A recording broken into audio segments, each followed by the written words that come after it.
Praise the lord. దేవుని నామానికి మహిమ కలుగునుగాక.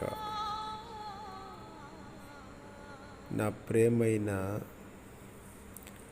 సహోదరులారా, ఈరోజు యేసు దీవెన కృపా ప్రార్థన మందిరమందు ఒక మంచి వాక్యం మీ మధ్యలోకి తీసుకురావాలని చాలా ఆశ కలిగి ఉన్నాను.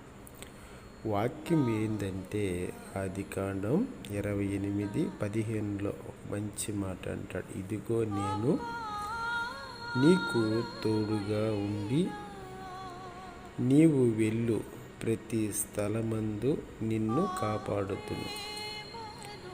తన ఆత్మ కలిగిన పరిశుద్ధాత్మ కలిగిన సావాసములో నడుచుకుంటున్న ప్రతి ప్రియకుమారులు ప్రియకుమార్తెలారా, దేవుడు అంటాడు, మన స్థలమందు కానీ మనం పోతున్న మార్గమందు కానీ ప్రతిదీ కూడా దేవుడు తన అనుకూలమైన ఆత్మ కలిగిన మంచి మనసు కలిగిన పరిశుద్ధాత్మ దేవుడు నిన్ను కాపాడుతూనంటాడు. యేసయ్య అంటాడు, కొనకడు నిద్రపోడు, ఎన్నడూ ఆయన నీ యందు కనికరము చూపుతూ ఉంటాడు. కానీ ఎంత మంచి ఆత్మ కలిగిన తండ్రి కొరకు మనమందరము అనుకూలంగా ఉందామని మనవి చేస్తూ ఆయన మాటలు ఆత్మీయులను సావాసములను అనుకూలతలను దేవుడు తోడుగా ఉండి నీడగా ఉండి